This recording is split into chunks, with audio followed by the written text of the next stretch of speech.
Good afternoon. It is 12:27 p.m. and today's date is the 6th of November 2024. Okay? Yesterday was election day. How do you feel today? How do you feel? It's a new day, a day after the election. How do you feel? You know the winner, the legendary, the 45th. Who most people say was going to be the 47th, who I projected was going to be the 47th, who I said is most likely going to be the 47th, and he is the 47th. Ladies and gentlemen, the 47th President of the United States, the Don,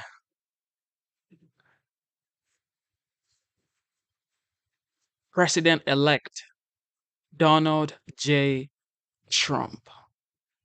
We said it was going to be this. It was like we just said it was going to be this, and it happened.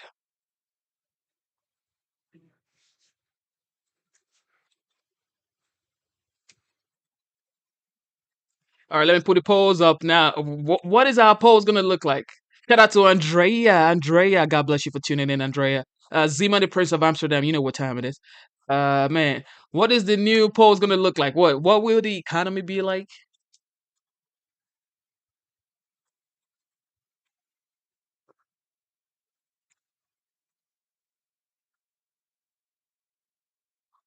Because I don't even know what the polls gonna look like these days, bro. Because like, what are we gonna say, man? What are we gonna say, bro? Shout out to your little brother Zima. Happy birthday to Zima's little brother. God bless you, Brody. Uh, yes, y'all. Think about it. I am so glad. I am so glad. I am so happy. God is great.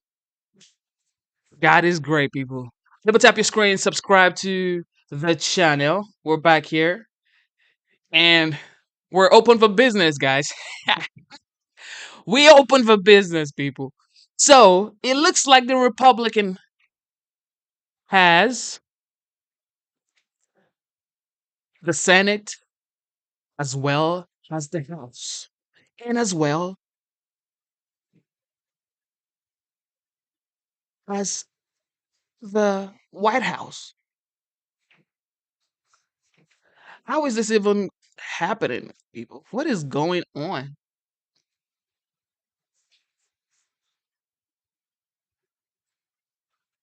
Right, Andrea, absolutely, absolutely. I mean, that's a prediction right there. You could say that, the economy could go really sideways, you know, prior to the 47th resuming duties. But just from yesterday till today, everything has gone wild.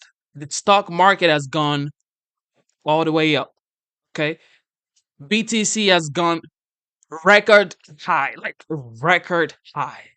So, you we could project that. That's another theory, what you're saying, Andrea. However, it's like people people are just going to do what they're gonna do because people believe that, you know, Trump is going to be better for the economy. So people are going to start putting money into the economy. It's just what I would do. This is what I am going to do. People are going to start investing in stock market. People are going to start investing in, BTC, in whatever they want to invest in, even in the real estate market.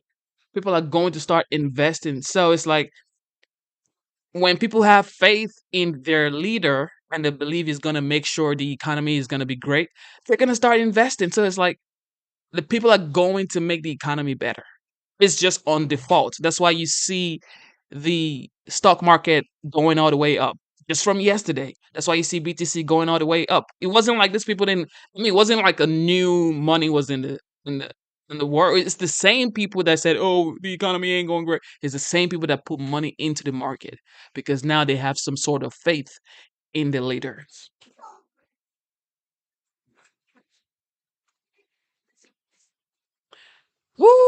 Woo! I feel great, man. I feel great. Let's see what CNN talking about, man. You know they're gonna have something to say. This morning, Democrats confronting the striking reality that they may find themselves without any check on Donald Trump's power in his second term.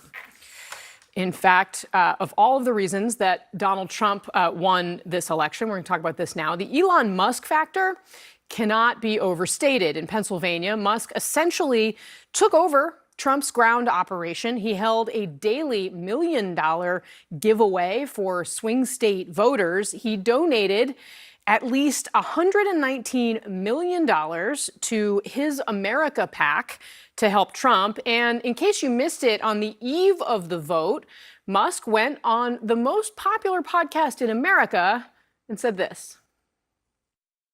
If the Dems win this election, they will legalize enough illegals to turn the swing states, and everywhere will be like California. There will be no escape. That is so insane. This is the final. This is it. This is the last chance. Has anybody tried and to I push just want to back? Go out and vote. Vote like your life depends on it. Vote like your future depends on it, because it does. This is the last chance, man. Today, following Trump's win, Musk's net worth rose by, get this, $12 billion. Billion with a B. Our panel is back. Scott Jennings, the Elon Musk effect. Yeah, he's pretty freaking cool. I got to be honest with you. I mean, we got electric cars, we got I think there might be a gender gap on this issue, got, Scott. I'm just going to raise that question, but continue. Okay. Well, I mean, look, he everything this guy gets into kind of has been turning out. The cars, the rockets. Catching Trump the rockets, loves. It's really cool. And then he gets involved in politics and manages to be a huge part of an overwhelming victory. And, you know, Democrats have been going nuts about his involvement in this all year long. I mean, I guess we'll have to litigate what kind of a billionaire it's okay to have involved in politics. You know, theirs seem to be fine and they're mad at ours. But not only did he just donate his money, he donated his time, he donated his expertise and all that came with it. And, you know, you cannot deny that he was a huge part of how Donald Trump won this election. Not the only part, but certainly a large part. Kate Bedingfield, there is this open question about what his role might be in the Trump administration. I mean, they've talked about him looking at government efficiencies, among other things. Is that, you know, as Brad points out, there are a lot of people out there who think he's cool, but what does that actually look like? Well, I mean, bureaucracy and government jobs are very different than being in the private sector. I know Republicans would say that's a feature, not a bug, but it would be interesting to see how somebody who is as unconventional as Elon Musk would do in a government role. I don't, you know, look, I'm far from an expert on Elon Musk's managerial challenges, shall we say, or so I, you know, look, but I think there is an open question of whether you want somebody who is a unabashed billionaire pouring money into your campaign to be given a plum job in the government, and are we okay with that? We'll see. I don't know. Let me introduce you to the way Joe Biden appointed ambassadors. They have nothing to say. You have nothing to say. It's over. Okay? Everybody's going to have to be accountable for their actions. Okay? Everybody's going to have to be accountable to the people. The people now have the say. So you really don't have anything to say, bro. Well, that is not just a Democratic thing. Okay, let's look at George W. Bush. But let me make a comment about the unconventional thing. But also how every, by the way, president does. Well, come on, Scott. She used the word unconventional. That's what people just voted for. They want unconventional. They don't think the government is working and the bureaucracy is working for them, so they're asking for something a little unconventional. Do I expect him to be sitting in a little cubicle somewhere with a pocket protector, you know, crunching whatever, wearing a green visor? No. But the people asked for something unconventional I get it. here. I get it. And at a minimum, I'm just saying I would reality. encourage you all to remember. I think we're dependent upon this man to rescue our astronauts next year. Well, so why yes, don't we just be nice to him for that a is few a months? true Reality, statement. what that looks like might Hold be on one different, second, but- because Kara Swisher is actually now has found her way to join us in this conversation. Kara, wonderful to see you. Hi. As we're having this conversation, look, choose your own adventure in terms of weighing in on what the panel is discussing. I think my question, as I was listening to Kate, was that, I mean, how long would Elon Musk last in a bureaucracy like the United States government? I mean, getting things done in the government is not at all like walking onto the floor of your Tesla factory and ordering your workers to do something different. What are you looking at? I'm looking at a lot of things. The instability, the decisions that he makes are sometimes haphazard and strange often. I think one of the issues you have is, sure, you have an entrepreneur here, and what works at startups is very different than works in a federal government. Elon Musk has been successful in rocketry, no question, but he's allowed to blow up rockets. He's allowed to do that, and it's because he can do it and take those risks, and shareholders go along with him. It's quite a different thing when it comes to the federal government. You can't blow up rockets, Scott. By the way, all laughs aside, you really can't, because people's lives depend on it. I know you think it's funny, but I don't think it's funny at all. I think one of the issues around him is that he's very innovative and different, but cutting a third of the federal budget. And we all know that government doesn't work in lots of ways, but it's not meant to be like a startup. It's not meant to be like a business. It's not meant to be like shareholders. And if you treat it that way, we have a very different system where the least among us suffer. And it's just the way it is. And he has a history of doing that. He has a history of lack of safety at certain of his facilities. He has a history of firing people. He has a history of not paying people. He has a history of being haphazard, firing someone who talks back against him. And if for someone who's for free speech, he certainly clamps down on speech a lot when he doesn't. Everybody has to be accountable, sister. Everybody has to be accountable. There is no regular people are accountable. So is the people at the top. Everybody has to be accountable. You can't say, oh, what you want to say because you think, oh, well, he's going to come for everybody's job. Yes. Okay, if you don't perform, you should go home. Go home. Just go home, bro. You're going to have to perform now. There's no, because I work in a higher office, then I make the decision and nobody can hold me accountable. Yes, you will be held accountable. It's over. Like it. So if you want that too, sure, that's great. And ha ha ha, if you want to do it that way. We need innovation in government. There's absolutely no question. But there's a difference between move fast and change things and move fast and break things. That's about destruction rather than creation. Kara, how do you, one second, Scott wants to jump in and I'm going to let him in 1 second, but first, I'm sure he does. I want to ask you about X, the platform formerly known as Twitter, and how a Musk role in a Trump administration would interact with his ownership of that platform. I would suspect he's going to try to merge Trump Social. I've heard from a number of people today with X and take it public, because it's a meme stock now. Trump Social already, which is a terrible business. So is X, by the way. X has always been a terrible business, and that was preceding Musk, and now it's worse than ever. But they could merge them and make it a meme stock and make a lot of money for themselves. That could be interesting and incredibly corrupt. They could also, he'll use it as a propaganda organ, which is precisely why he bought it. People misunderstood. They kept saying he was losing money, and I think it was very clear it wasn't about money. This was a great investment by Elon Musk in Donald Trump, and that's how he sees it. He spent hundreds of millions to make billions, and he could be our world's first trillionaire. If you're comfortable with a single person who has interests all over the federal government, including $15 billion in contracts, deciding things, and I know it's gone on in history, but nothing like this. No one's owned such an organ and such an ability, a publicity organ, and that's what X was the best thing that happened to the people. X was the best thing that happened to the people because you had the right to speak what you felt in your heart. People wasn't like, there are things that you say on YouTube that people will be like, well, the YouTube would actually, maybe put your content out or take it off. It's like, but there are things that there's nothing you say on X. The only thing you're going to get is there's a community note on X that people can fact check you and say, okay, this is what happened. This is what happened. This is what happened. Well, bro, you're wrong. Well, here's like, they just take your stuff down. So X was a great acquisition for the people. It's not even for Elon because he's losing money on X.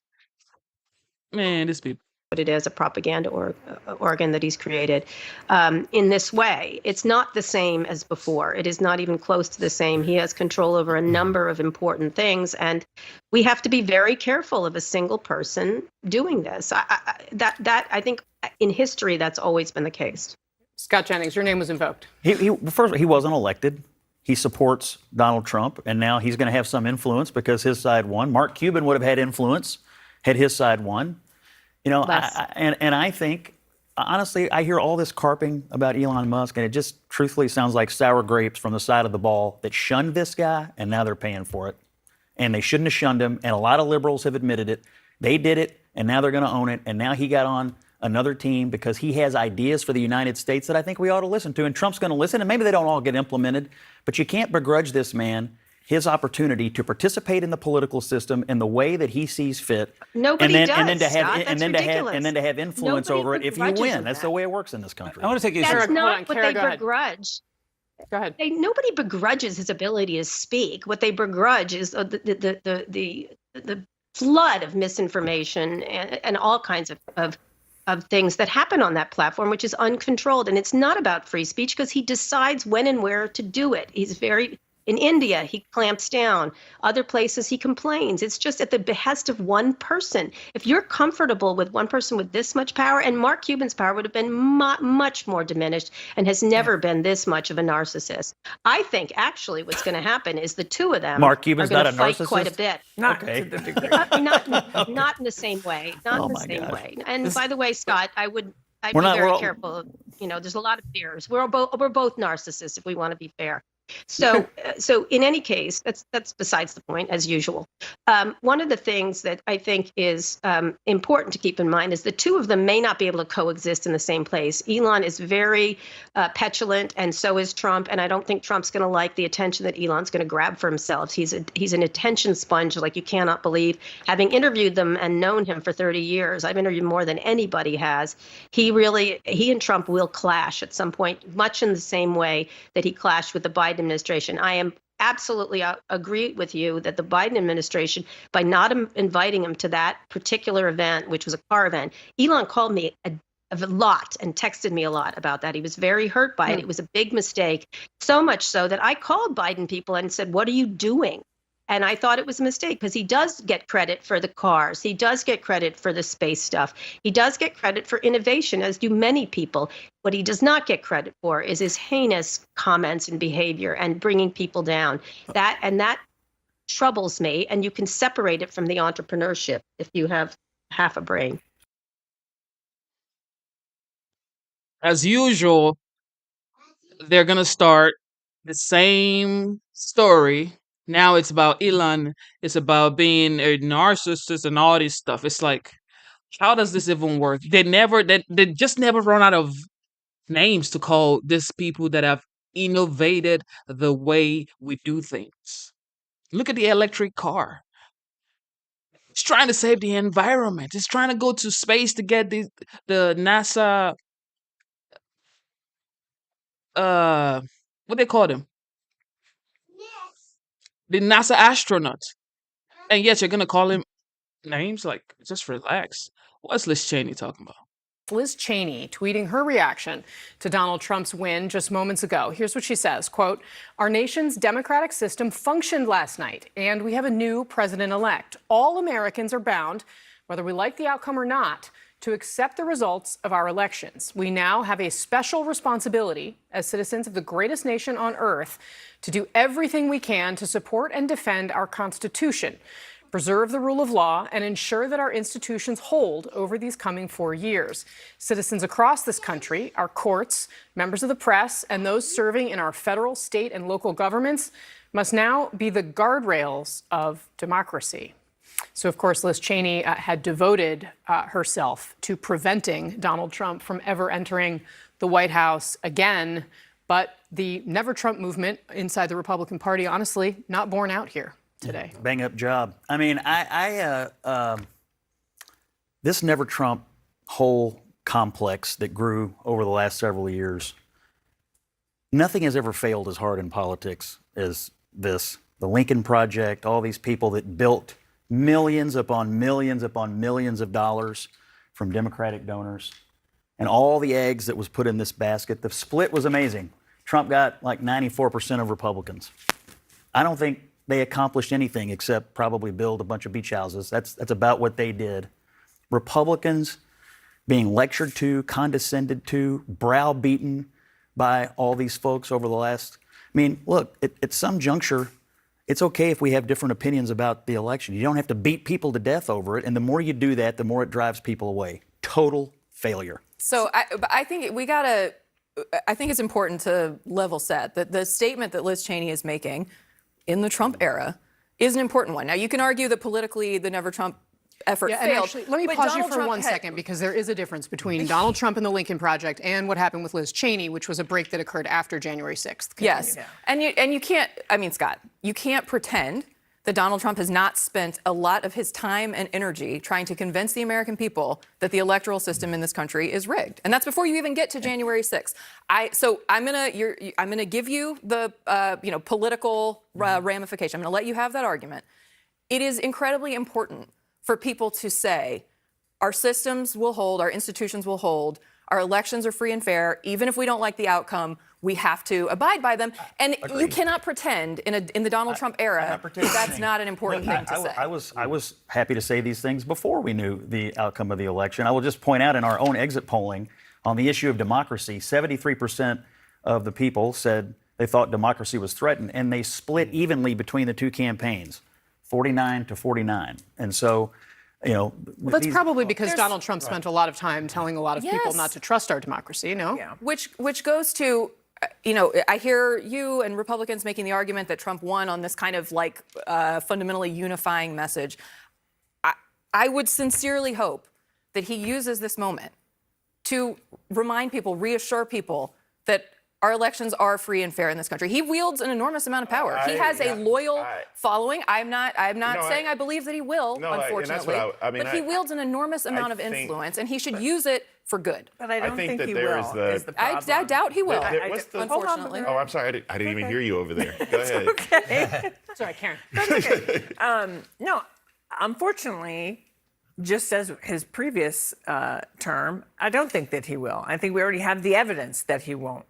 And I think he just ran a very divisive campaign, and he ran it in an environment where, I think one of the things we will be looking at, just as after 2016, we were looking at the resources that were saying that it was about, cultural anxiety and people feeling anxious about their place in a changing world.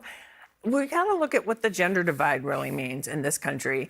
And that's not by exit polls. I'm not talking about the surface, but there is something else that is happening in this country that Donald Trump, I think, because he's very good at this, he tapped into it with men in the I hear you, I see you. I think some of it is, part of the aftermath of the Me Too movement, where there were a lot of men who felt like there just wasn't a place for them. Like they maybe weren't Harvey Weinstein, but they felt like, so what is appropriate? And I think they did feel kind of left out. So I think there are two levels of this, right? I think Donald Trump is going to continue to be very divisive. I think Liz Cheney's comment is incredibly important because the rule of law will matter. And I think part of what she's saying is somebody, we the people. For once, men feel like they have someone they can look up to. Men feel like someone listens to them. It's not just about reproductive rights. I have a wife. I have a 5-year-old daughter. I want reproductive rights. I support reproductive rights. However, it's not the only thing in the world. People eat every day. People pay bills every day. People buy groceries, gas every day. Okay, so when you talk about reproductive right, that it's not every day. So what do you expect people to do? Of course, we support the OG. That's why he is the 47th. Man, double tap your screen and subscribe to the channel, man. People are going to have to keep him in check. And I think there are other currents going on in the country that certainly Democrats would ignore at our peril. So, like we said, I think, when you see movement and as many places as we saw, it's something structural. People are saying they were unhappy with the way things are going in the country, economically, the border, crime. They want Trump to fix it. They were also saying whether you're talking about focus groups or reporters out talking to people, there were a significant number of voters who would say, when hearing the most extreme things Trump is talking about, we got through the first term and none of these things happened. So 11% of voters who said Trump was too extreme voted for him. That is the bet they are making. So we're going to find out. Is Robert F. Kennedy Jr. going to be in control of public health and challenging vaccine mandates in the states? Donald Trump said in an interview with Time magazine that he believes he has the right to fire a U.S. attorney who will not start an investigation of someone he wants to be investigated, whether there's any evidence or not. Mass deportation. All of these things, did he mean them? And if he does them, will the voters who said, I'm annoyed that gas and groceries are so much, stay on board? We may or may not find out. That's my point, and that's what I was attempting to piggyback on what Kate was talking about, because what did they say? Past is prologue, right? And this man is 78 years old. And I know that one of the reasons this election went the way that it did is because people on this referendum on Joe Biden were more fond of the Trump years on Election Day than they were of their current situation, right? That's kind of the larger picture. But we have a colloquialism. It's FAFO. I'm going to let people Google that, right? And you're going to find out in the first 6 months of what that chaos was. For us on TV, it was like drinking out of a fire hose. It was foreign policy via tweet, right? It was what is the news story of the day? They had so many different press secretaries and so many different cabinet secretaries, and they were just running through and churning through, and we forgot what that chaos was. The number of steps I got on Capitol Hill every day trying to cover the Trump administration was thousands. we beat January 6th to a pulp, rightfully so. But it wasn't just men who voted for the former president. Ron went over all of the exit results. Women. He did incredibly well with a lot of women, a lot of people of color. And people say, he ran on this dark, bleak message. Well, you know what? For a lot of people, the country is dark and bleak. We're in New York. I went to Target yesterday with my wife. And every darn... You want to know the facts? The facts is these guys are actually happy. You know why? Because now they're going to have a lot of story to cover. Because when Trump was the 45th, these people were having so many news to talk about. Trump would say, well, sit down, I don't want to talk to you right now. So they have things to talk about. The media is about to be on everybody's about to be having fun. And that's the facts. The internet is about to be on fire right now. It's about to be like straight up fun. X is about to be fun. Instagram is about to be fun, okay? So the media actually likes it because this is what it is. You want to have something to talk about, and that's why they actually would have a good time having Trump as president. Lotion, everything you could think of locked up behind doors, or someone has to come and unlock the key for you to grab a darn thing of deodorant. And that's normal in America. And so when people say, well, crime is not a problem, these things are locked up because theft. So crime is a problem. So Donald Trump's case about the issues in this country are very accurate for a whole lot of regular people out there. That's why he got the support he received. Yeah. So, Scott, let me ask you a question, because we started this conversation with Liz Cheney talking about, okay, this is what's important for people to focus on in the second Trump administration. Ron raised the question, okay, is Donald Trump going to do some of these things that he said that he did that could potentially alienate some of those voters, right, who they voted for him anyway, even though they think he's too extreme because they're upset about this. This shows that there's an opportunity for Democrats in the future and that Republicans will have to work, right, to hold on to this, right? They'll have to govern in a way that if you want to continue that mandate, right? If you want to keep that mandate together in the next election. Does Donald Trump care about what Republicans are going to want to try to keep that in power going forward, considering that this is going to be his last administration? Is he going to be thinking about that as he governs the country? I think he's only going to care about what the people who just elected him asked him to do. This is a mandate. The economic program, the immigration program, the foreign policy program. I mean, everything he laid out, nobody's forgotten what Donald Trump did as president. And certainly everybody heard loud and clear what he was running on in this election. And he won a resounding victory. So my, rudimentary and humble political advice would be just do what you said you were going to do, and you're going to have a very successful term because that's what the people asked for. We got what we deserve. Absolutely. So when people keep saying, well, what would Trump do? First of all, to give this video a like, double tap your screen twice. 1, 2, just double tap your screen like boom, boom. And you've given this video a like, okay? Subscribe to the channel. Thank you. This is the game. Like, now that Trump is the president-elect, the 47th, he has to deliver. He's promised a better economy, a safer border, better foreign policy, better mortgage rate. He even said he was going to slash interest rate for credit cards. So he has to deliver. He's made so many promises. He has to deliver. There is no going back. So he's made high promises. Now he has to deliver on a high level because it's the only way people are going to respect him,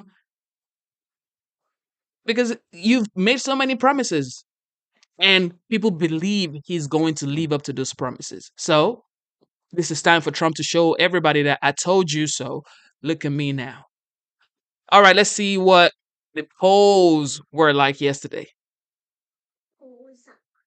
So this morning, Donald Trump is not just president-elect again. He just became $1 billion richer, at least on paper, as social media stock DJT surging ahead of the opening bell. In just moments ago, you can see that's not all that's up. The Dow now up nearly 1,300 points. All right, let's go over and talk to our friend Harry Etten, not looking at his 401k here, but looking at where and how the economy played in this election. Yeah, I wish I was $1 billion richer. Look, James Carville said it best. It's the economy, stupid. And take a look at how folks felt about the condition of the nation's economy. 67% of voters said not good or poor. Awfully difficult to win when that 67%. And how did those 67% of voters vote in this election? We see, look at this margin. Yeah, you can't win. I mean, look at that. Donald Trump, what is that? That's a 40-point margin among those who said that the economy was not good or poor, and that was the vast majority of voters. Now, I want to dig in a little bit deeper. I want to look at Latino voters and what they said was the most important issue for them. Look at this. 40% of Latino voters said the economy was their number one issue. And how did they vote? Those who said the economy was the top issue? We can see that they overwhelmingly by a 2-to-1 margin chose Donald Trump. We know from the exit polls that Latino voters, there was less support for Kamala Harris than any Democratic nominee on record since we started conducting exit polls in the early 70s. And I think the economy had a lot to do with it. Just those two numbers at the beginning, how people rated the economy and how people who rated the economy voted. If you only knew that, you probably could have predicted the outcome of the election. It turns out it is the economy, stupid. All right, Harry, thank you very much. Let's go over to Phil Mattingly now at the Magic Wall to find out how and where these sentiments on the economy play the most. What's so fascinating about this, we've all heard Democrats very frustrated because when you look at the top line macroeconomic numbers, there's every reason for somebody to feel good about the economy. Why aren't people feeling it? You would hear over and over again. For months, I've been staring at Pennsylvania because despite those good top line numbers, I'm going to pull up every county here where you see darker counties. That is where cost of living is, the wages and wage growth has not kept up with cost of living. The darker the county, the more difficult it has been for the people that live in that county. Now, I see you smiling. You see what I'm doing here because when you overlap the results from last night, counties that Donald Trump did very well in, counties that Donald Trump flipped, you will be very surprised to learn that right here and right here and right here in particular, but also right here, and now I'm going to show you. This was a county that in 2020 was Joe Biden County. In 2024, Donald Trump flipped the county and flipped it by a sizable margin. What about Erie? This was a county that was Joe Biden County. Back in 2020, won it narrowly. In 2024, he flipped it back into Trump's category. This was a county that was, in 2020, a Joe Biden county by a pretty substantial margin, more than 6 points. In 2024, it was flipped into Donald Trump's column. This is interesting based on what Harry was just talking about. This is Berks County. You move over here into Lehigh County. These are two counties where the highest level of Hispanic vote within the state, 20 to 25% in both of these counties. While Democrats were able to hang on to Lehigh County, this margin right here in Berks County, 55% to 43.3%. It was part of that kind of string of counties in the blue-collar center of the state, outside of the collar counties, where Donald Trump improved his margin in every single one of these counties. And again, I just want to show this real quick one more time, because it's wild to look at when you get a sense of, if people in Pennsylvania are frustrated about the economy, it turns out when you track where their wages were versus where the cost of living was, and you look at where the darker counties are, much of which not only Donald Trump improved on, but flipped those counties entirely, you understand not everyone was feeling it. Not everyone was feeling it in various parts around the country, but particularly in what both campaigns acknowledged was the most important state in this election, and a state where Donald Trump has, by all accounts, done better than he has in either of the prior two elections, and flipped several counties that either Joe Biden wrested back control of back in 2020, or flipped, like Monroe County, the county entirely. John? Such a good demonstration of how the economy mattered in the places that mattered most in this election. Let's now look at the right camera and also bring in our panel of experts here, starting with Matt Egan, because I got to say, investors like something this morning. Yeah, absolutely, John. Wall Street is starting this next Trump era with a bang. We see the Dow up more than 1,200 points. It's about 3% on track for the best day on a percentage basis in 2 years. I think part of what we are seeing is a relief rally. Investors around the world are relieved that someone has emerged here as the clear-cut winner. There were fears among CEOs and investors that this could drag on for weeks or longer, that there could be social unrest, and that obviously would have created. This is just him being the president-elect. Look at the market. He ain't even in the White House yet. Look at the market, guys. Hey, the people have spoken. Look, I'm telling you, man. People tap your screen to give this video a like. Subscribe to the channel, man. Shoot. Enormous uncertainty. But there's also an element of this that is relief that it is Trump that is the winner, because there are elements of the Trump agenda that are pro-business. Think about tax cuts, cutting red tape. That's why we've seen big bank stocks surging, because they're betting that Trump will cut regulation. That's why we're seeing crypto go straight up, and crypto and Bitcoin go straight up because of the red tape element.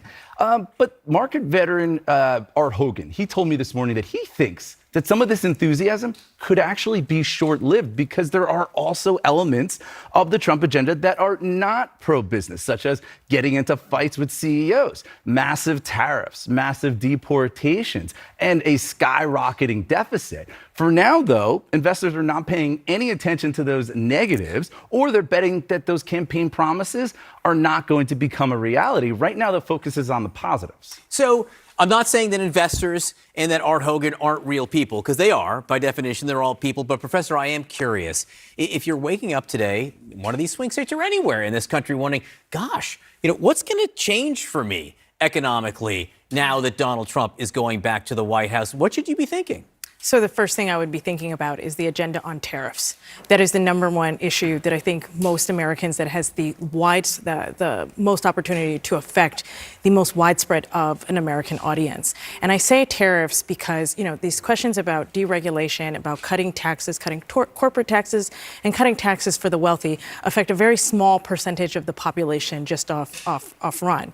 The tariffs, right, we actually have numbers about how that would affect everyday Americans. I think the Economist, Wall Street Journal estimated about $4,000 additional dollars per year that you would be paying due to these tariffs. So if I'm an American, and I'm an average everyday American, I want to know what these tariffs are going to look like, when they're going to go into effect, how they are going to affect my bottom line, and really be worrying about that. So the real question is, will Trump actually be able to push that through? Or is that something that, say, the Republican Party decides they want to hold him on and not allow him to do? Mark, it's interesting. Prices aren't going to go down. I mean, inflation may be stable at 2%, which is a good number for inflation, but prices aren't going to drop. And frankly, people shouldn't want prices to go down on things because then you get into a deflationary cycle, and Matt can go on for hours about how that's not great for an economy either. But will there come a point in the next 6 months where some of these economic trends that have been positive over the last few months begin to sink in? And then who gets credit? Will it be Donald Trump because he's the guy there? Well, he'll certainly take credit for it, as he's took credit for all the economic successes during the Biden administration. But I mean, look, this is what I think we have to really think about. We discuss the word mandate. We talk a lot about it. We're going to hear a lot about it when it comes to economic policies over the next 6 to 8 months. But this is the reality. 75% of Americans thought, or at least told us, that they faced either some kind of moderate or severe hardship because of inflation. 3/4 of Americans. How does Kamala Harris go up against those winds? Those are headwinds that are impossible to break through. But this is what is really interesting in it all. Going into the election last night, Kamala Harris had a better favorability rating than Donald Trump. So keep that in mind. Donald Trump's favorability rating was 44%. Kamala Harris's was 48%, and he still won and won so decisively. Again, why? Because people are feeling it in their pocketbook. Yep. And the question they want to know is, when's that going to change? This is just amazing, people. This is absolutely amazing. Just the way this man can affect the market without even being in the White House, just being the president-elect. It is commendable, okay? Of course, I know people, like they said, this may be short-lived.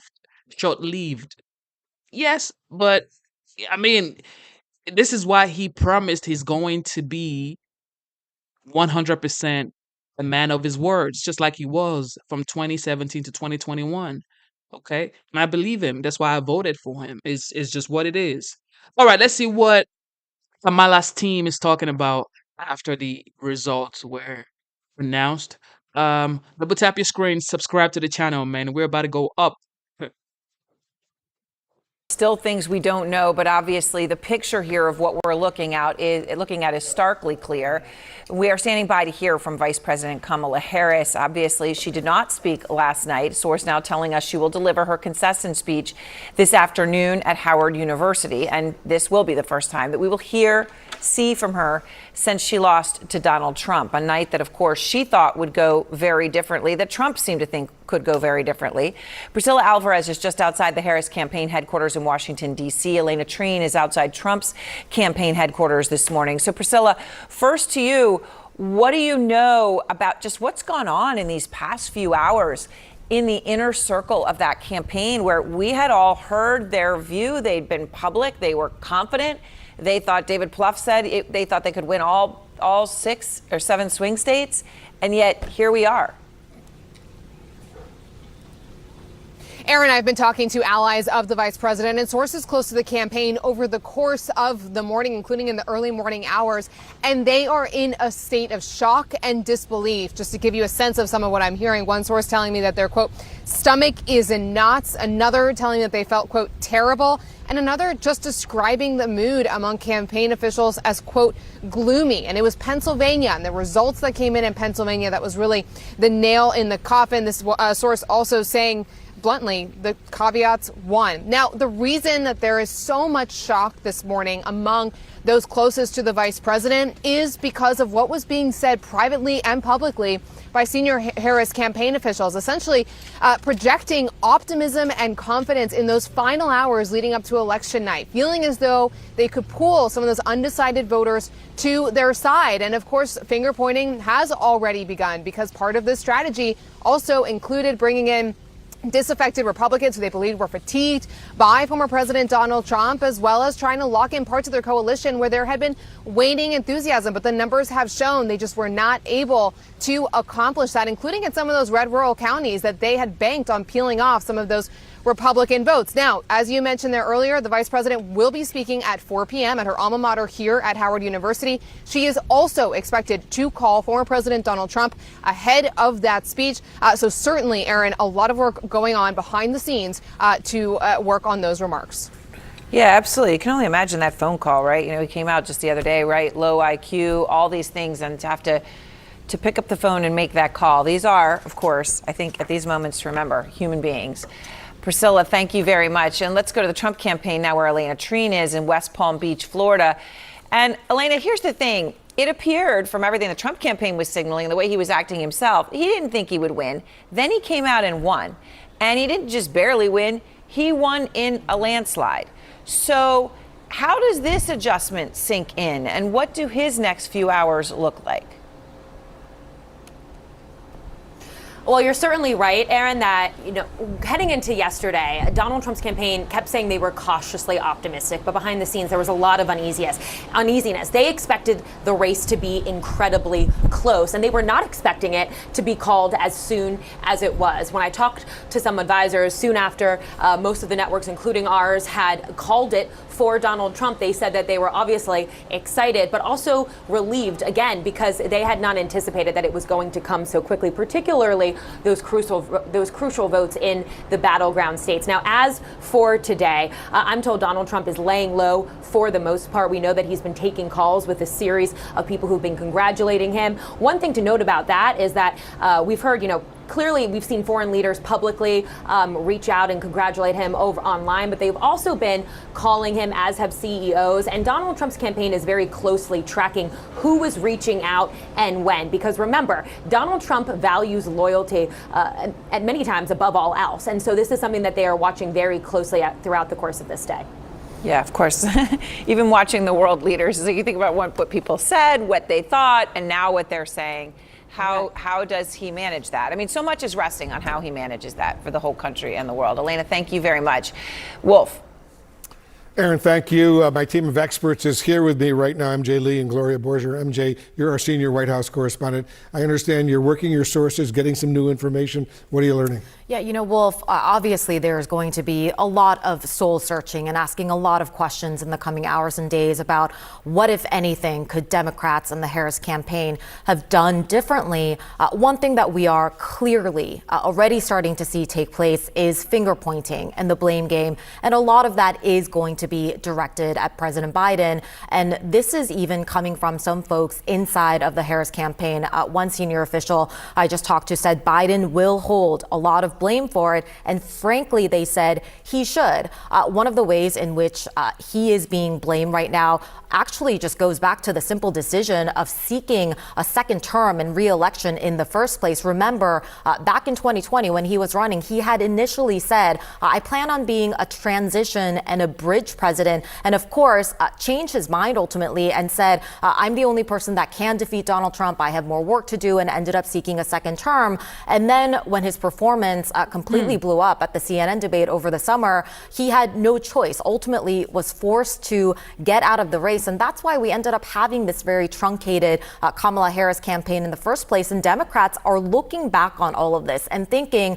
what about that parallel universe where Joe Biden had not sought a second term and there had been a full Democratic primary contest where the party actually chose whoever they thought was going to be the strongest person to run a full campaign? Again, I think just one of many ways in which Democrats are going to be asking themselves the tough questions. A lot of tough questions are going to be aimed at President Biden. A lot of tough questions indeed. Gloria, let's talk a little bit about what was going on, some mistakes that may have been made. The Harris campaign focused heavily on abortion rights for women, as you know, focused heavily on the threat to democracy, right, which they kept referring to. But the CNN exit polling results, which came out overnight, showed that it was the economy, more specifically inflation, that was a decisive issue for voters out there. Nearly 7 in 10 described the economy as not good or poor.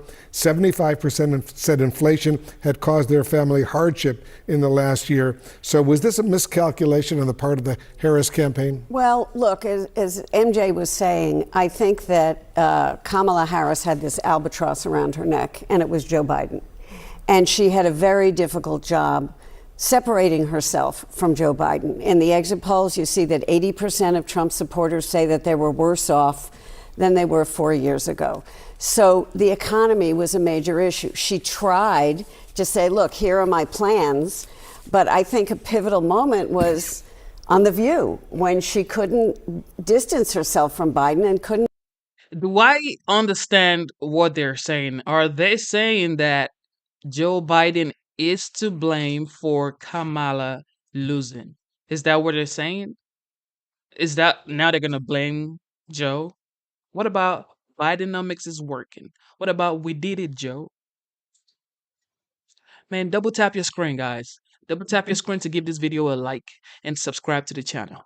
Couldn't think of anything that she would have done differently. I mean, this is a moment in this country that one source described to me this morning as a rolling realignment, where you have these disaffected voters who are upset because they're not doing as well as they were doing 4 years ago.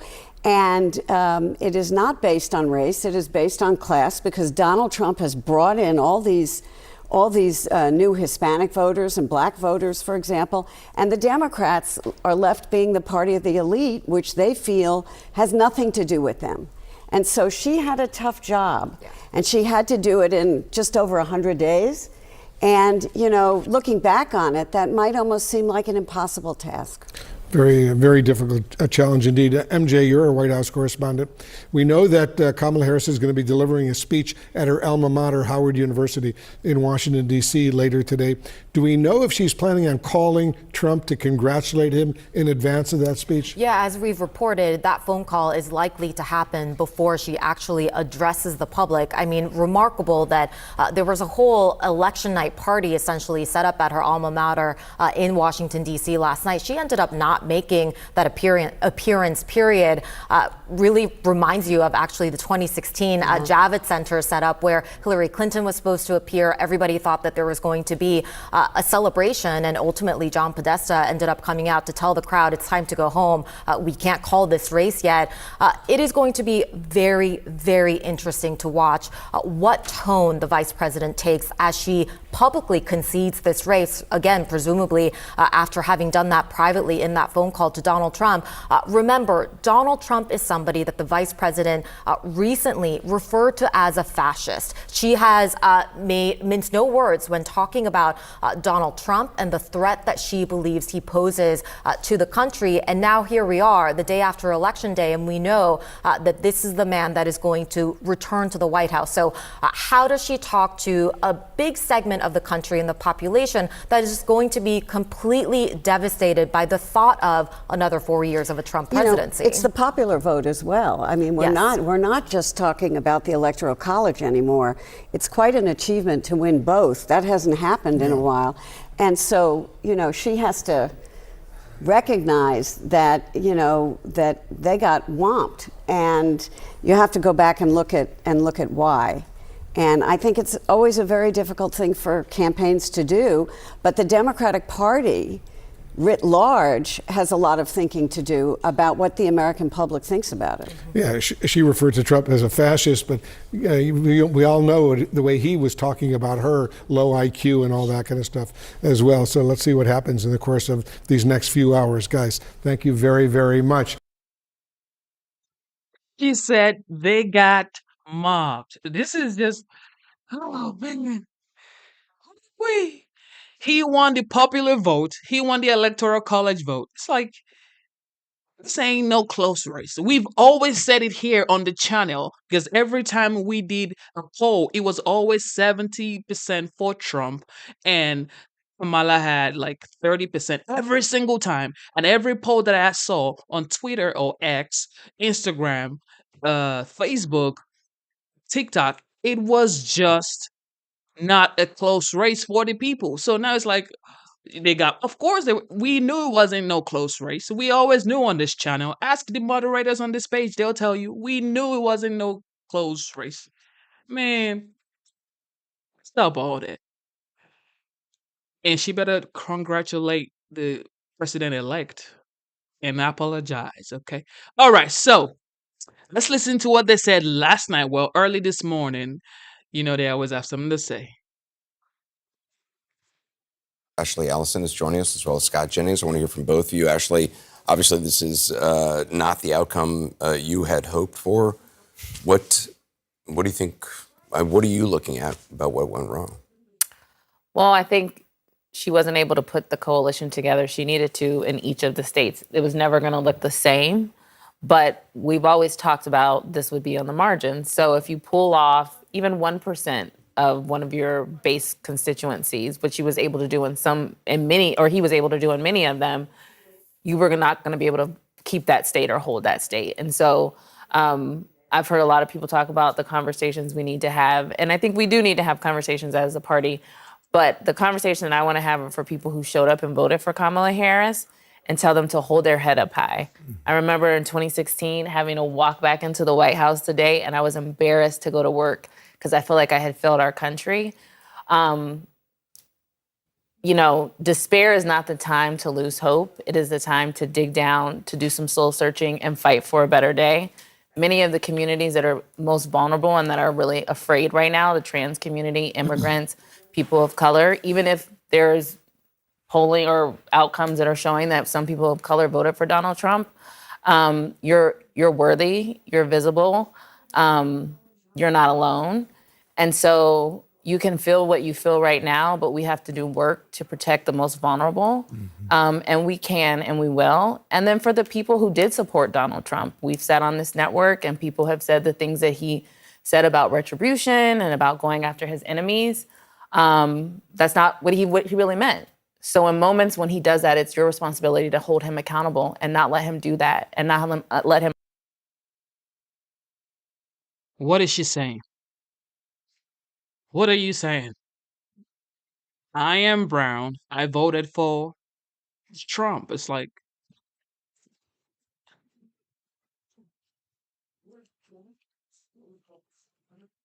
Undermine the democracy because it is bigger than him. This is not his country. It is our country. He just happened to be most likely elected to run it for 4 years. Scott, what do you expect the next couple months to be like once he's in? Well, look, he has an opportunity here to try to unite the country after a huge victory. And this is a mandate. He's won the national popular vote for the first time for a Republican for the first time since 2004. This is a big deal. This isn't backing into the office. This is a mandate to do what you said you were going to do.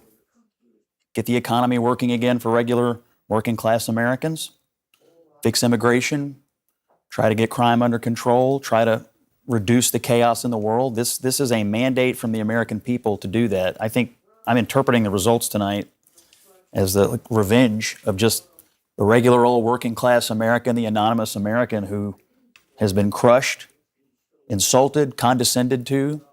They're not garbage. They're not Nazis.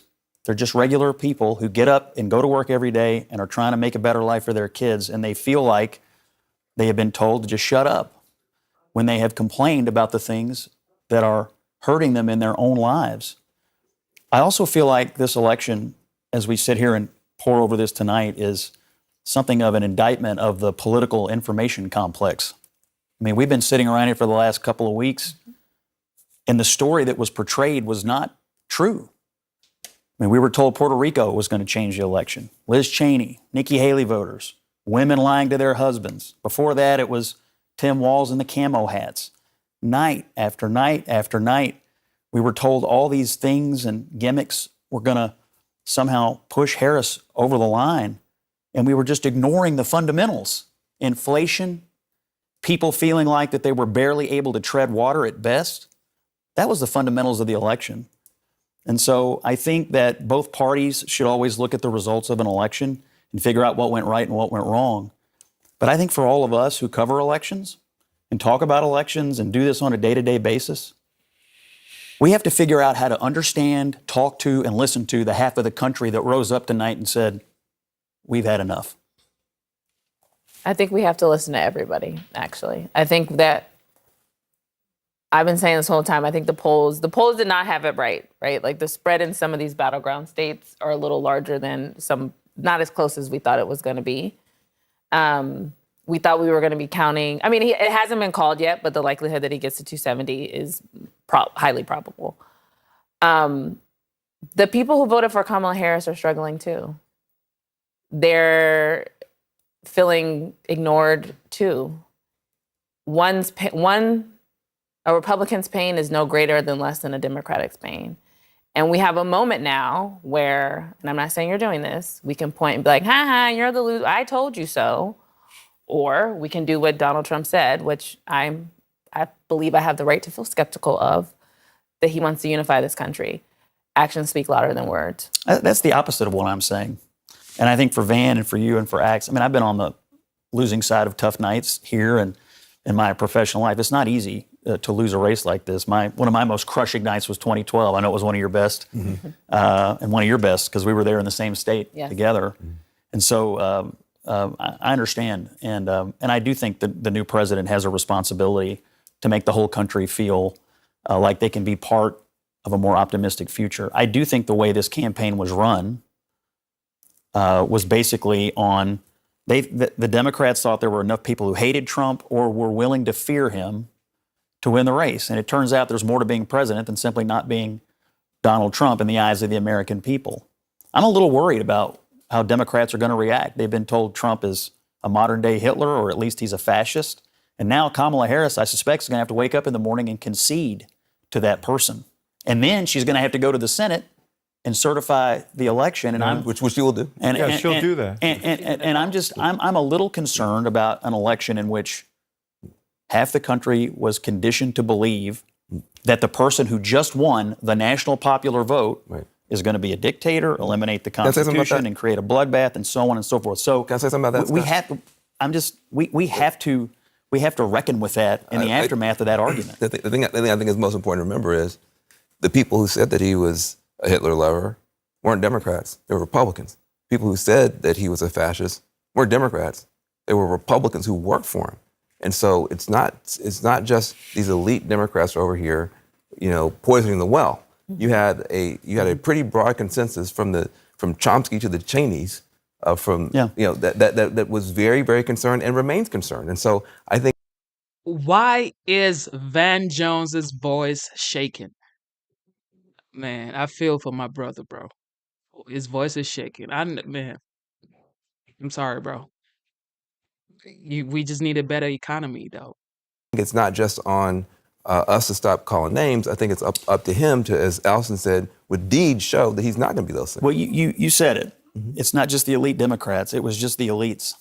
I don't think and when I look, so you just dismiss all criticism of Trump as just elites. I'm not dismissing it, but how do you look at these results and not conclude that the non-elite portion of this country basically said, we've had enough, and whether that was enough on the economy or enough on immigration or enough of what you did to us during COVID or enough of whatever, and so that's always been the appeal of Trump, right?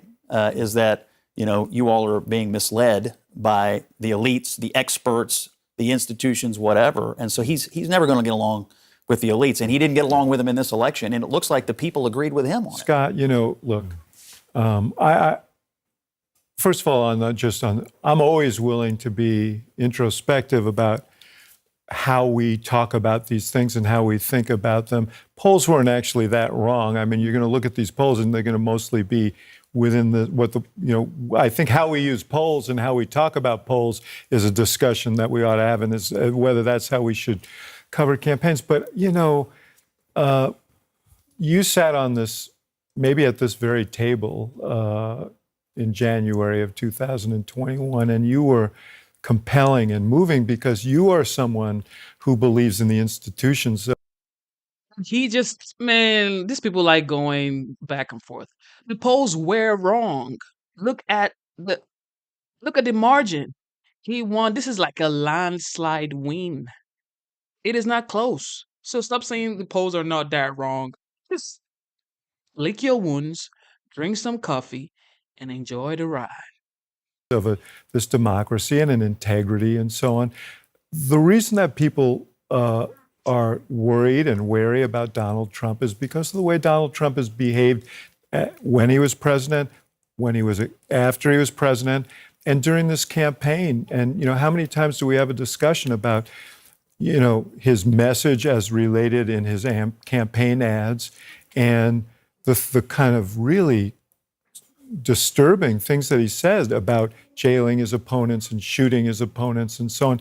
It's not like people make that stuff up. It's concerning. Now, I would say to you that it's the responsibility of people who supported him to hold him as we should hold him to the commitments that he made to work on the problems of the American people and to not indulge in the kind of craziness that we sometimes heard from him.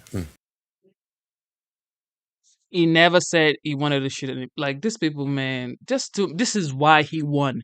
I told you guys back when we were streaming back to back, I told you, well, we're still going to be streaming back to back anyway. So get ready. Look, before he won, I told you, I am so glad they're talking like this. I am so glad Kamala kept talking about Trump. She should have never, ever uttered the word Trump. She should have just been talking about herself, her policy, what she's about. And same thing goes for CNN. They should have never went hard on Trump like that because people are fed up of the same BS every single time. It is just what it is. This is my opinion. So, Dana, on the board, you can say this was a night of history. It was a night of generational change, perhaps. We'll see about that over time. And it was a night where you can go to different places on this map that, frankly, a lot of people did not expect. Let me start here. This is Florida. This is Miami-Dade. They went Republican, and they went Republican for the first time at the presidential level since 1988. That's one data point. This is Osceola County along the I-4 corridor just south of Orlando, Florida. Osceola County went with Trump. There are, in the county itself, 50% Hispanic. Of the Hispanics, 30% are Puerto Rican. Remember all that stuff in the final 7-8 days, going back to Madison Square Garden? 30% Puerto Rican in Osceola County. Up here in North Carolina, we were checking out this town and this county last night. It's rural. It also has a strong minority population, about 47% African American. This is Anson County. They have gone Republican twice since the 1890s. Last night was the second time. Out here along the border in Texas, another fascinating development. This is Starr County right here on this part of the border, right? Trump won it, okay? They have not voted for a Republican since 1876. That's how far-reaching this victory was for Trump last night. Stay down along the border, okay? You see all that red? This is 8 years ago in Hillary Clinton. See that? 4 years later, a bit of a mix there. And now, in 2024, it is almost all red along the border there in Texas. So you got these little data points. You got Hispanics, African Americans. You got the border issue. Puerto Ricans, right? They were so maligned in the past week of this campaign. They sure didn't vote like it last night. Let's move on over here to the board, bringing Harold Ford and Karl Rove. I think they got 45 minutes of sleep between the two of them, if you add it up. And gentlemen, thanks for being with us here Let's today. be clear, we were in different hotels. Yeah. All right, I was at home, Carl. Yeah, Harold must have gut felt. Got it. I live here. Top line thought, go. Well, you mentioned Starr County, and it last voted for a Republican president in 1892 when Grover Cleveland is trying to get back in the White House and Benjamin Harrison is president. And do you know why it votes Republican then? Because it was a port, and the port inspector, the person who collected tariffs, wanted to keep his job. So he got all of his friends and neighbors to vote Republican. It is the county in America with the highest percentage of Hispanic population, the highest of any county in America, and it is also the county that has voted for the Democrat Party longer than any other county in America.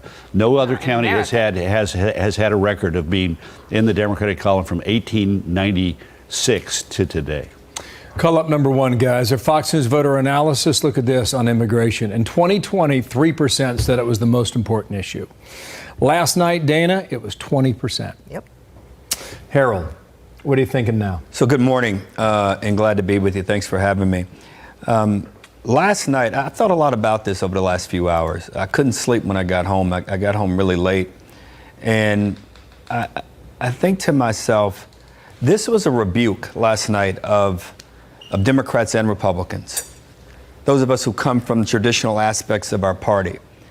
Donald Trump is asking, and more importantly, his supporters are asking, I think, the country to listen to them, listen to him. I've talked to a lot of Democrat friends this morning, and I've listened to them express concern and angst and disdain and even anger about where we are. And my only thinking is I thought about it, even prayed about it this morning, as I talked to my kids cooking breakfast this morning, taking them to school. Mm-hmm. How do we consider the architecture and options to address problems that people are really dealing with? I didn't see anger on the street this morning here in New York. I didn't hear or feel any kind of uncomfortableness. But something in our country is asking those of us, Carl and I come from traditional parts of our party, they're dead. Donald Trump is saying to the country and to the parties in many ways, and more importantly, his supporters, listen to us, respond to our problems, and address our problems in a very, very different way. My party's knee-jerk reaction is maybe Kamala Harris got this too quickly. Maybe she shouldn't have been the nominee. Mm-hmm. Maybe that's true. Maybe she shouldn't have picked Tim Walz. Or maybe she shouldn't have picked Tim Walz. Maybe she should have picked, maybe that's true.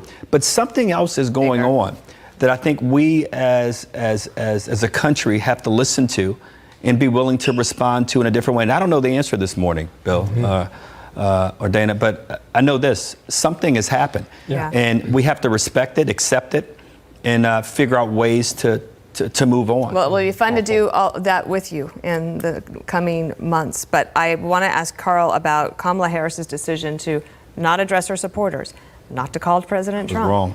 not to give him a chance to have an election night victory party. And what we just heard is that they radio silence. They know nothing from her. Yeah. What's going on? Well, there must be a lot of bitterness there, and I don't blame her in a way. She thought she was going to win. I mean, they really were out there saying, we're going to take this whole thing. And look, she has not had the benefit of a long primary campaign and a long general election campaign. She was a presidential candidate for just over 100 days. Mm-hmm. Why is that a disadvantage? Because, look, if you get into this contest and have to slog for month after month in early primary states, and you spend month after month then focused on the general election, you get to have an understanding of how gigantic an enterprise it is and how fortunate you are to be there, but there's no guarantee of success. And I think she came into this thing with a bang, and she thought she was going to win this thing handily, and she has not been prepared by the agony of a long campaign for this moment. Two more things here. Right track, wrong track. This should have been the canary in the coal mine, right? Wrong direction. And our Fox News voter analysis, taken over a period of 7 or 8 days among more than 100,000 people in all 50 states, 70% say wrong direction. Here's another thing. Among Hispanics, Trump gains 6 points. Among black voters, he gains 7, and probably more among black men. Harold. It goes again to the point. I think people are hurting in many ways. They're concerned about not only economic security issues here at home, but national security issues. And I think are eager and hungry for a different set of answers, a different set of thinking. For those who thought that an African-American woman would gain the support of African Americans just by definition and by virtue, they're just wrong. Donald Trump has introduced something in our politics that he probably introduced years ago, but we are just now fully accepting and understanding it. So again, I say to my party and even say to those in the other party, we've got to figure out ways to address this and deal with him, work with him, and more importantly, work with the people and address the aspirations of those who supported him, which when we look at this, we're going to find that he attracted a coalition of people unlike a Republican has attracted for many, many years. And what you said over there on the board and Carl affirmed is only another illustration of that, an affirmation. Very thoughtful. Thank you, Harold. Thank you, Carl. It was great to be with you guys last night. What a team. Really, really great. You and too, Dan. I'm still. Thank you for tuning in to the live stream. You know what time it is. It is your boy, Genesis. Double tap your screen to give this video a like. Double tap your screen. Let's get the likes up.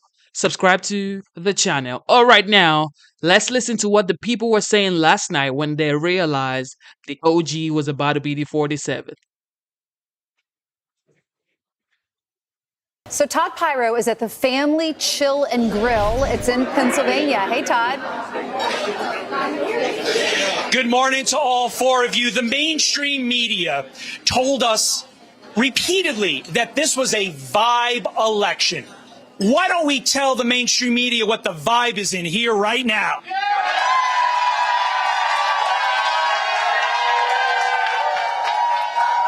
There we go. This place has been packed since 4 a.m. How you feeling this morning? I feel terrific. This is the best day for America that there ever was. President Trump deserves to be in office, and he will make America great again. There we go. Let's come over here. What do you make of how big the victory appears to be? I knew it wasn't even going to be close. I knew he was going to win from the beginning. And I want to say a shout out to all my friends in North Carolina. We took North Carolina and Pennsylvania. You just gave a shout out to North Carolina. My colleague Carly Shimkus is in North Carolina. We have a huge diner packed today. We're going to be checking in with every single one of them throughout the course of the next 4 hours. Let's go, Pennsylvania! Back to you guys. Back to you. I'm glad you mentioned that, Todd, because Carly is at a diner at Joey's Pancake House in North Carolina in the Asheville area. Hey, Carly. Hey, good morning, guys. That's right. Welcome to Joey's Pancake House in Maggie Valley, North Carolina. The swing state of North Carolina has decided, and as you can see, people have turned out in droves to talk about this election. So I want to talk to some of the diners and see how the people are feeling. This is my friend Terry. Terry, how are you feeling about Donald Trump's second victory? I love it. I love it. I love it. Woo! And this is Becky. Everybody here knows Becky, right? I've heard a lot about my friend Becky. I heard that she has a lot of thoughts about the election. So what are you thinking? I'm just tickled to death because I'm telling you, we couldn't have 4 more years of what we've had. There's absolutely no way. Yes. The gas prices, the groceries, I mean, it's been terrible. So now Trump's going to make it great again. Woo! So Becky thinks Donald Trump's going to make it great again. That's a little bit about what people are saying in Maggie Valley at Joey's Pancake House in North Carolina. I'll send it back to you guys in New York City.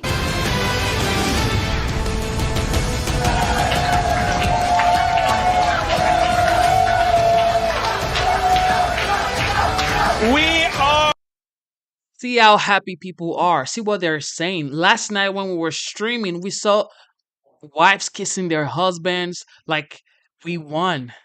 Think about it, like wives kissing their husbands and say, "Oh baby, we won." Kids hugging their parents. Like I told my daughter this morning, I said, "Guess what?" She said, "What?" I said, "Trump won." She said, "Oh, Trump won? Trump making McDonald's, making fries at old McDonald's?" And it's like, whoa. You know what I mean? Like that's what she was saying. Trump is making fries at old McDonald's. In Tyrone, Pennsylvania, obviously all eyes on Pennsylvania. Sir, when they called Pennsylvania for Trump, what's going through your mind? Relief, joy, and maybe things will get back to normal. Maybe we can afford whatever we want to buy again instead of $50 a bag for groceries. There you go. Ma'am, what was your reaction when they called the race overall for... I'll go over here. She turned her back to me. She's mad at me. What was your reaction when they called the race for Trump overall? Oh, without a doubt, a sense of relief. My grandkids finally have a future. And we've heard that phrase grandkids a lot. You said grandkids before. Why did you think immediately my grandkids are going to be better off because Trump won? Everyone's grandchildren all over our country will be better because the economy, the parents can afford healthy, good food instead of what the government wants to put into our children's food and call it healthy. When they called the race for Trump in Pennsylvania, were you like, it's over, he's got this? Ecstatic. Totally ecstatic. Started cheering in my living room. Who else cheered in their living room when the results came down? When this young lady walked in originally, I said, clearly you voted for Kamala. And that was a joke. That's a Todd Pyro witty humor. What was your reaction when you heard Trump won? Again, relief, because there's nobody, in my opinion, that can get things back the way they were 4 years ago as quickly as he can and do it properly. That's the vibe, I love using that word, of the people here in Tyrone, Pennsylvania. We got to go now to Carly Shimkus, my esteemed colleague in North Carolina, but I'm very competitive. I want to beat Carly in the cheers department. So Pennsylvania, can we send a message to North Carolina? Let's go! Let's go! Let's go! It's good to see you from afar, my friend Toddy. Oh, we're going to get a USA chant? You want to get a USA chant? You know, it's interesting. I've been talking to some of the diners, and I'm noticing a trend. A lot of people saying that they didn't wake up to come here today. A lot of people just haven't gone to bed yet because they've been watching the returns come in. Who among you has not yet slept yet? So there are some tired people, but also very happy and energized by all the coffee. I want to talk to some of these diners here. This is Rick. He is the GOP chair of Haywood County, the county that we're in right now. Rick, how are you feeling about a second Trump victory? Elated. And tell us why. Why do you think he won? Why was he able to get across the finish line and so soon, too? A great organization and a mandate from God, and a lot of hard work on the part of people like our volunteers here in Haywood County. So you think it's God's will and a lot of hard work. This is Mary Jane. Mary Jane, what are some of your thoughts this morning on his victory? I'm thrilled. I'm so happy. And it's amazing. And I feel the same way Rick does. You know, we're thankful to God for allowing this to happen. And North Carolina also voted for Donald Trump. Let's sit on over at this table with these lovely ladies. What was the most important issue to you? The border, crime, the economy, and I think we need to help our military. Strength through, defense through strength. Most of the military can't even meet their recruiting goals except the Marine Corps. So. And you think that those issues are the ones that want it for Donald Trump? What about you? Pretty much the same thing. Stronger military is important to me. The border, unborn children's rights. Sometimes we vote for things we're against more than we do things we're for. So a whole host of issues. That's so interesting. And aren't you surprised? Are you surprised that it was already called? We already know who the next president is going to be, and we didn't think that was going to happen. Absolutely, we didn't think so. But we love it. We love everything he stands for, and we're so anxious to have great leadership again. All right, so that's a little bit of reaction from the fine folks of North Carolina. We're going to be covering the election results all morning long, speaking to these wonderful people and getting reaction when Fox and Friends continues. Go to North Carolina now. Carly is getting a free breakfast at Joey's Pancake House. Hey, yeah, welcome to Western North Carolina, guys. USA. That's right. You know, it was right around midnight when it was called that North Carolina went for Donald Trump, awarding Donald Trump a big victory, and Kamala Harris a big blow by giving Donald Trump those 16 electoral votes that North Carolina has. I'm going to have a great conversation with this table. This is Jim, Ken, and Laura. We've been talking politics, and actually, you guys met. Ken and Laura are married, and you met Jim by talking politics at diners just like this. So we're going to get into these conversations that you've been having for years now. So let's start with you, Jim. What do you think about Donald Trump's second victory? How are you feeling about it this morning? I was hoping. I was, praying and hoping he would get back in the White House and straighten this country out. It's the first time I ever voted for somebody 3 times. That's right. I think it's the first time. If you voted for Trump in 2016, 2020, and 2024, that would be it. So what do you think are the issues, Laura, that won it for him? Policy, definitely policy. And I also voted for him all 3 times, and it's always been based on policy for me. Yeah. And really quickly, we've been talking about policy versus personality, the authenticity that a lot of people feel Donald Trump has. What do you think was the deciding factor for many people on the campaign trail, seeing him campaign, and what decided it for them for their vote to be to Donald Trump? I think it was policy and authenticity. It came through very clearly that she was not authentic, and for whatever he is, he's authentic. So there you have it, guys. This is amazing. This is what people are saying. Feelings and emotions don't pay your bills. Remember, guys, I've always said that on the show. Feelings and emotions do not pay your bills, okay? You can't pay your bills with, I'm feeling sad today. You got to go to work. You got to feed your kids. You got to pay the bills, okay? It is what it is. So thank you for voting based on responsibilities, based on performance, and based on actions. Okay, let's see what the polls results are looking like now, today, right now on AP.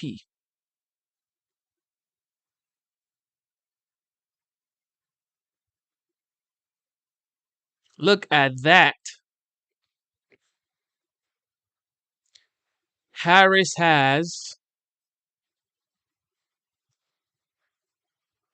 Harris. So for the popular votes, Harris has 66.9 million votes.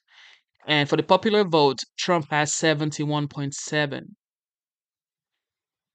Trump won the popular votes. This is just wild. This is absolutely wild.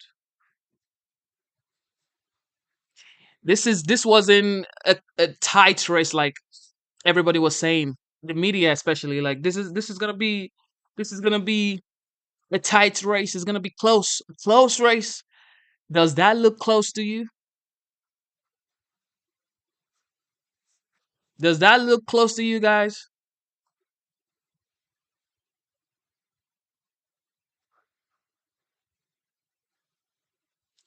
Does this look close to you? Is this a tight race? This wasn't even like Trump is literally going into the blue zone. Look at it. He's past the 270. He's going into the blue zone. Like, how is this even possible? This man is just legendary, guys. Look at that. I need to refresh this and show you again.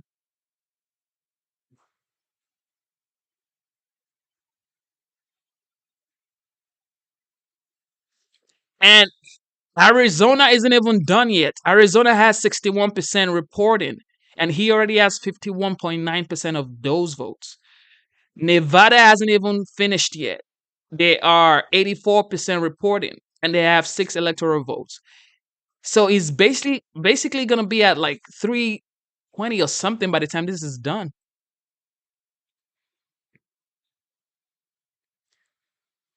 So if he takes Alaska, that's 3 electoral votes. If he takes Arizona, that's 11 electoral votes. If he takes Nevada, that's another 6 electoral votes. Bro, this is beyond what I thought was gonna happen.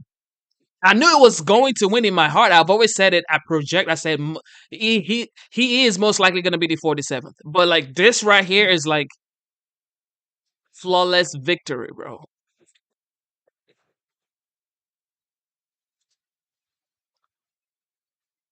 This right here is flawless victory. Like, look at all that red, bro. Everywhere is like red. Pennsylvania, Michigan, Georgia, North Carolina. When I saw Pennsylvania and Georgia, I'm like, this is gonna be this is over.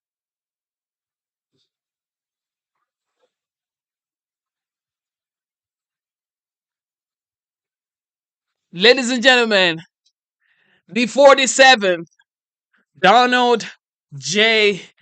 Trump. I couldn't even, like, last night. I don't really get sleep anyway because it's really hard to sleep. But last night was quite easy. I just want to sleep. And this is still going. This is so good, bro. This is so good. This is so good. We did it, man. We won. We won, guys. We won.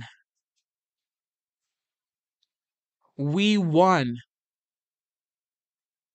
The people won. Look at that. With everything they said about him, with the whole indictment, with the whole cases, with everything going on, with the whole is this, is that, well, he's gonna be a dictator, he's gonna be this. The people still voted. Somebody say, you happy now? You goddamn right I'm happy now. I'm happy now, bro. Marlon, I am happy now. I am happy now. Yeah. Yes, baby boo boo. That's right.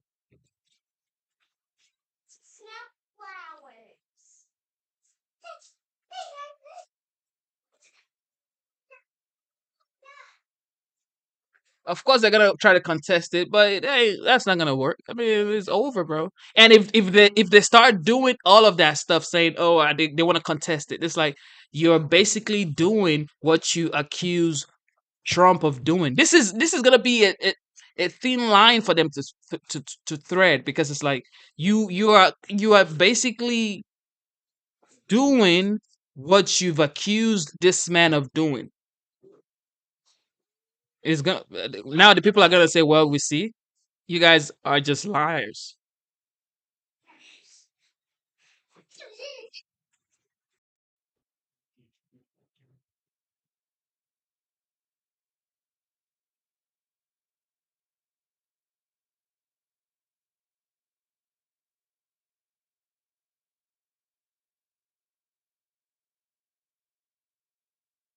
Let's see what Fox has to say here.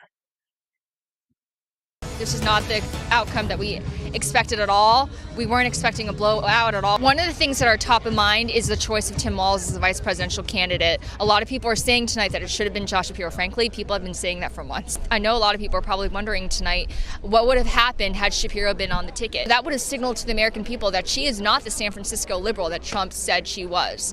So the post-game analysis on the Harris campaign, it's already begun, but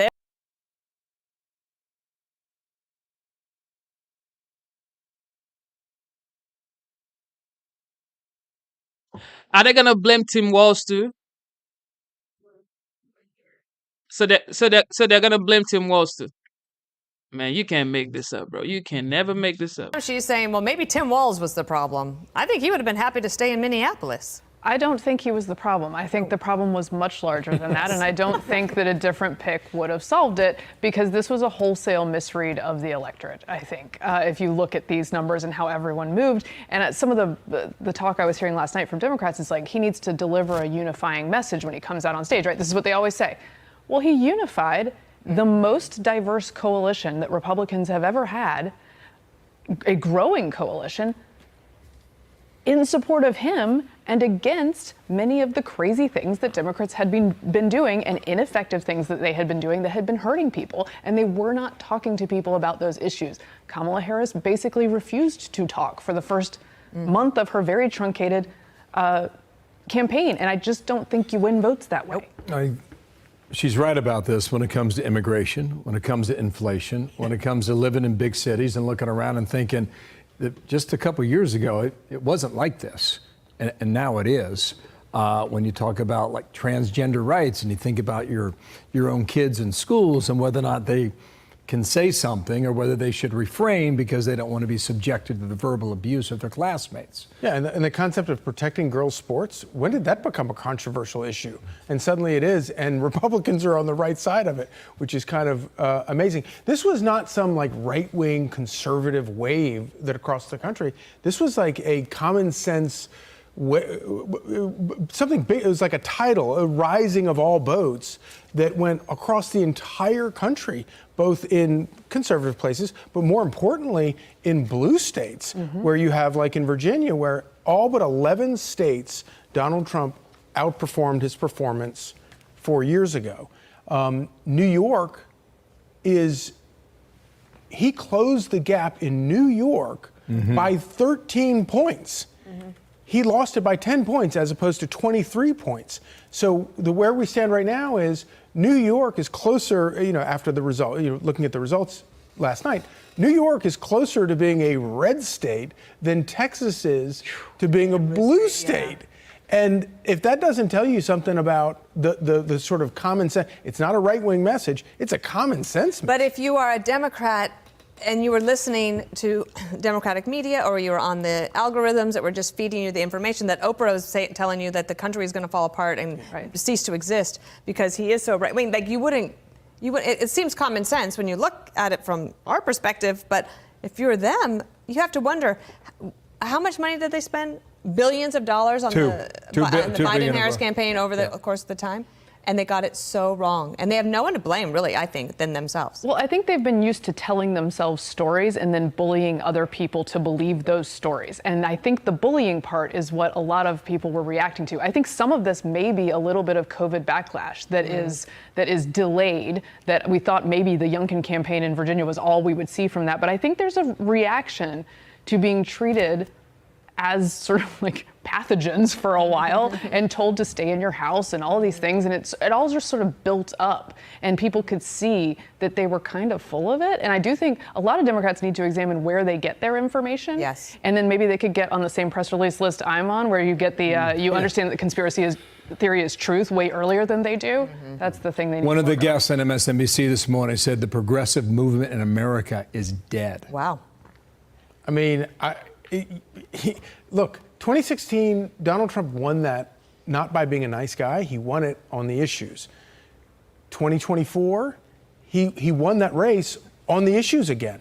And when you go down the list of progressive issues, none of them are winners. And by the way, not only that, but she campaigned on a weirdly America First campaign. She said, we're not going to take your guns away from you. We're not going to tell you what kind of car you're going to drive. I'm not against fracking. I'm going to seal the border. I'm for fracking. She ran on all of these things. The problem was nobody believed her. Everybody thought she was full of BS and that she wasn't going to really do that. Thank you, Charlie. Thank you. Trump has changed the game, and it's never going back. And that's just the truth. You don't have to accept it. You can be bitter about it. You can maybe be mad about it, be upset, whatever you feel, however you feel. This is the issue. This is the case. The only thing is, if you can do better on the economy, if you can do better on the border, if you can do better on foreign policy, then you can compete.